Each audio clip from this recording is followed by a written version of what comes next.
할렐루야. 오늘 이 한 날도 주님의 은혜가 함께 하시길 축복합니다.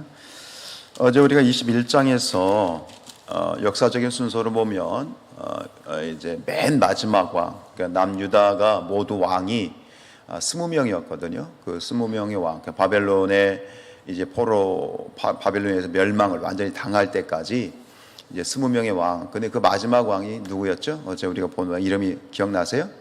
시드기야였죠. 근데 오늘은 시드기야의 이야기였는데 오늘은 그 22장에서는 바로 시드기야 직전의 사람들. 그러니까 시드기야가 20대 왕으로 마지막이었다면 그 앞에 17, 18, 19 세 명의 왕이 오늘 등장을 하죠. 모두 이스라엘 전체의 범죄로 인하여서 결국은 그 왕들의 또 범죄로 인하여서 멸망을 초래하게 되어졌는데 그 세 명의 왕이 쭉 이렇게 소개가 돼요. 10절부터 30절까지 진행이 되고 있는데 그 17대 왕의 이름이 뭐죠? 이게 지금 10절에서 12절에 나옵니다. 이 왕의 이름이 뭡니까? 여기서는 지금 살룸이라고 되어 있잖아요. 11절에 살룸인데, 그러니까 이제 이 살룸이라는 것은 부모한테 처음 받은 이름이고, 이 사람이 이제 왕이 되었을 때 받은 이름은 여호아하스라고 하는 이름이에요.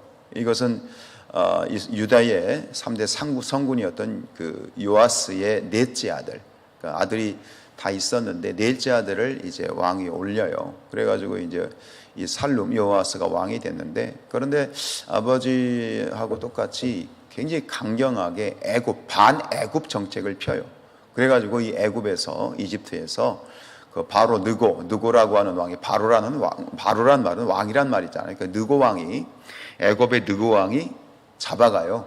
그러니까 왕이 된 지 3개월 만에 잡혀가요. 그래가지고 결국은 그 애굽에서 마지막 생을 마치게 되는 3개월 왕하고 죽은 것이 바로 이 요아스 살룸이고요. 그 다음에 이 요아스가 죽고 난 다음에 잡혀간 다음에 왕이 된 게 누구냐면 지금 요 13절로 19절에 보면 처음엔 이름이 안 나오죠. 그러다가 18절에 나옵니다. 18대 왕 누구죠? 여호야김이죠. 여호야김. 근데 여호야김도 원래 이름은 엘리야김이에요. 역시 엘리야김이었는데 살룸이 여호아스가 되고 또 엘리야김이 왕이 되면서 여호와김이 됐는데, 이 여호와김은 또 하나님 앞에 얼마나 악하였는지, 굉장히 또 악하고 패역하고, 이 구절들이 지금 13절부터 쭉 나온 이게 뭐예요? 다 이게 지금 그가 행했던 불의함과 악함을 소개하는 거예요. 그래가지고 결국 이 사람이 어떻게 죽냐면 아주 비참하게 죽는데, 마지막 19절입니다. 그가 끌려 예루살렘 문 밖에 던져지고 나귀같이 매장함을 당하리라. 이게 뭐냐면 문 밖에 던져졌다, 나귀같이 매적되었다는 게 뭐냐면 그 시체가 버려진 거예요. 지금도 우리 그러잖아요. 누가 죽었는데 그 시체가 길거리에 나뒹굴고 제대로 매장을 하지 않으면 그 인생이 정말 저주받은 인생이거든요. 근데 이 시대는 더 그랬어요. 이 시대는 시체가 노출되었다, 시체가 매장되지 않았다 그러면 정말 저주받은, 죽고 난 다음에도 저주받은 인생처럼 그렇게 상징적인 것이 바로 매장되지 않은. 근데 이 지금 왕이란 사람이, 이스라엘의 왕이란 사람, 유다의 왕이란 사람이 이렇게 시체가 버려지는 정말 끔찍한 크나큰 저주의 삶으로 끝이 나요. 그 다음에 누가 되냐면 24절로 30절이 나오죠. 24절에 보면 이름이 뭐예요? 고니야라는 왕인데, 이것 좀 마찬가지예요. 고니야가 왕이 되면서 얻은 이름이 뭐냐면 여호야긴이에요. 후에는 여호야김, 그 다음에는 여호야긴. 여러분 이거 처음 들어보시는 분들 많을 텐데 이게 재밌고 또 헷갈리는 이름인데, 결국은 이제 뭐 이 여호야긴도 역시 마찬가지죠. 바벨론 느부갓네살 왕에 의해서 이제 바벨론 포로로 잡혀가서 결국 거기서 이제 마지막을 이제 장식하게 되죠. 이렇게 여호아스, 여호야김, 여호야긴, 그 다음에 누구예요? 시드기야. 마지막에 이 왕들, 남유다의 왕들이 이렇게 참 비참하게 되는데 우리가 주목해야 될 것은 바로 뭐냐면 30절이에요. 30절 한번 읽어볼까요? 여호와께서 이와 같이 말씀하시니라. 너희는 이 사람이 자식이 없겠고 그는 평생 동안 형통하지 못할 자라. 기록하라. 이는 그의 자손 중 형통하여 다윗의 왕위에 앉아 유다를 다스릴 사람이 다시는 없을 것입니다. 그래서 여기서 여호야긴으로 끝날 거라고 하는 말씀이지만 사실 끝나지 않고 시드기야까지 가잖아요. 근데 시드기야는 사실 적통이 아니에요. 왜냐하면 시드기야는 여호야긴의 아들이 아니라 삼촌이에요. 그러니까 어떤 적통적인 문제로 보면 여호야기서 끝나는 거고 전체 왕으로 보면 시드기야까지 이제 이어지게 되어지는데 이렇게 비참한 그러니까 왕들의 어떤 비참한 최후를 통해서 하나님의 심판이 어떻게 이 남유다의 마지막에 임하게 되었는지를 좀 이렇게 상징적으로 보여주는 대표적인 상징적인 존재들이 되었는데 그러나 결국 하나님께서는 그런 하나님의 뜻이 꺾인 것은 아니에요. 이 모두가 다윗의 이 자손이잖아요. 다윗의 혈통이잖아요. 420년이 시드기야를 통해서 끝나게 되는데 그러나 그게 하나님의 뜻이 꺾여진 것은 아니에요. 왜냐하면 결국 마지막 왕, 만왕의 왕, 이스라엘의 뿐만 아니라 온 세상의 구원자, 만왕의 왕 메시아로 오신 예수 그리스도는 결국 누구의 자손이에요? 다윗의 자손이에요. 여러분 오늘 성경 읽으면서 3절 뒤에 23장 5절 읽어보세요. 5절 볼까요? 자, 5절 23장 5절 읽어봐요. 시작. 여호와의 말씀이니라. 보라, 때가 이르리니 내가 다윗에게 한 의로운 가지를 일으킬 것이다. 분명히 혈통적으로 보면 육신적으로 여기 그 왕의 지금 남유다의 역사를 보면 시드기야 왕까지 이제 왕위가 끝나잖아요.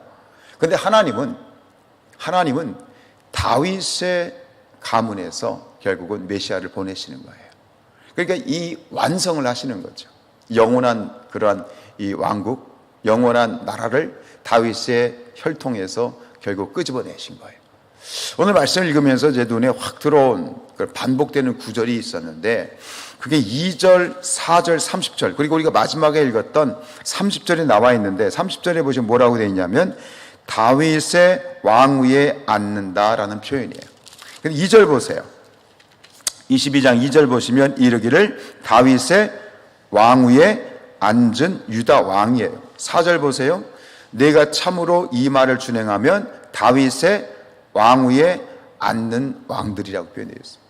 여기서 다윗의 왕위에 앉은 유다의 왕들 이런 표현이 지금 요 22장이면 3번이 나오고 앞뒤로 보면 또 한 3번 정도가 3-4번 정도가 더 나오는데 이 구절이 탁 눈에 띄었는데 깊이 묵상할 때 보면 결국 이 다윗의 왕위에 앉은 유다 왕들 모든 왕들은 그 앞에 누가 붙냐면 다윗이 붙어요. 다윗이.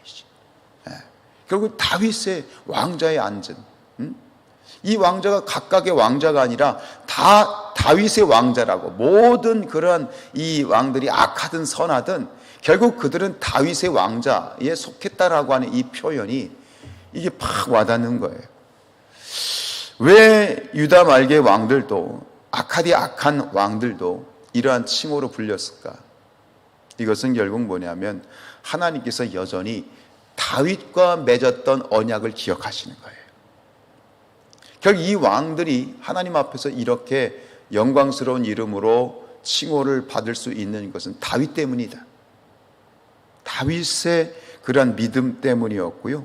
결국 이들도 어쨌든 간 악해도 다윗의 후손으로 하나님이 인정을 해 주신 거죠. 그리고 또 한 가지는 뭐냐면 이들이 다윗과는 달리 하나님 앞에 불순종하고 하나님의 뜻에서 멀어지긴 했지만 그러나 하나님께서는 이들도 역시 다윗처럼 하나님 앞에 다윗의 신앙을 본받기를 또 원하셨던 거죠. 결국 하나님의 마음에 팍 박혀있는 한 사람은 누굽니까? 다윗이에요. 다윗을 기억하시고 그의 자손들을 끝까지 하나님께서는 노하기를 더디하시고 자비를 베푸시기를 계속하신 거예요. 아무리 악해도 그의 조상 다윗 때문에. 저는 이 부분을 다시 이렇게 보면서 한 사람, 하나님께 그 믿음이 인정받고 하나님으로부터 인정받은 한 믿음의 조상 때문에 그 420년의 다윗 왕가가 하나님 앞에 계속 붙들렸고 보호를 받았고 결국 다윗의 가문에서 이 세상을 구원하실 예수 그리스도 메시아가 오셨대요. 저를 돌이켜보죠. 하나님, 저도 다윗과 같이, 또 구약에 보면 누구와 같이? 아브라함 같이 나의 믿음 때문에 내 후손이 복받는 그런 믿음의 조상이 되기를 원합니다 하는 기도가 되는 거예요. 부끄러워요. 제가 이찬수 목사님, 당신이 그런 그 고백도 했지만 이찬수 목사님 늘 하는 얘기가 뭐냐면 본인을 보면 본인이 이렇게 하나님 앞에 쓰임받게 되는 이유를 늘 누구를 끄집어내냐면 당신의 아버지를 끄집어내요. 이찬수 목사님의 아버님이 목사님이셨잖아요. 근데 이분이 금식기도 하다가 돌아가셨어요. 40일 금식기도가 돌아가셨어요. 가끔 말씀하세요. 아버지의 신앙 때문에 내가 이렇게 지금 쓰임받고 있습니다. 여러분, 하나님 앞에서 우리가 조심해야 될 건 뭐냐면 지금 나의 신앙이 나의 신앙으로 끝나는 게 아니에요. 내 신앙이 하나님 앞에서 인정받는 신앙이 되기를 원해요. 아브라함이 내 믿음의 조상으로 인정받았을 때 그 가문이 복받죠. 그 대대로 복받죠. 그리고 믿음 안에서 아브라함의 자손이 된 우리도 복받죠. 창세기 22장 16절에 보면 이르시되 여호와께서 이르시기를 내가 나를 가리켜 맹세한다. 하나님이 맹세하셨어요. 하나님의 이름을 걸고 당신이 맹세하셨는데 뭐라고 맹세하셨냐면 내가 이같이 행하여 내 아들 내 독자까지도 아끼지 아니하였으니 내가 네게 큰 복을 주고 내 씨가 크게 번성하고 하늘의 별과 같이 바다의 모래와 같이 하리니 내 씨가 그 대적의 성문을 차지하리라. 여러분 가문에 여러분의 자자 손손이 이런 축복이 있기를 원합니다. 이게 무엇입니까? 천대의 축복입니다. 그러나 이와 반대되는 건 뭐예요? 내 가문이 저주를 받으면 4대를 못 간다고 그랬어. 3, 4대에 이른다고 그랬는데 3, 4대에 이른다는 말은 뭐냐면 4대가 가기 전에 내 가문은 망한다는 거예요. 하나님이 작정하시면 가문이 4대가 가기 전에 그냥 멸문지화가 되는 거예요. 그런 일은 없어야 되겠습니다. 여러분, 나의 믿음이 오늘 우리 자녀들에게 어떤 영향을 미치고 있는지 여러분 심각하게 생각하셔야 됩니다.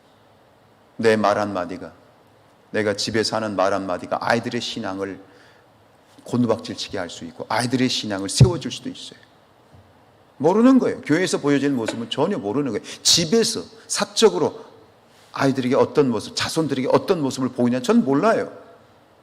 그러나 하나님 앞에 참 늘 정말 두렵고 떨리는 건 뭐냐면 나 때문에 내 아이들이, 나 때문에 내 자손들이 나의 잘못됨 때문에, 불의함 때문에 저주를 받는 일은 없어야 되겠다.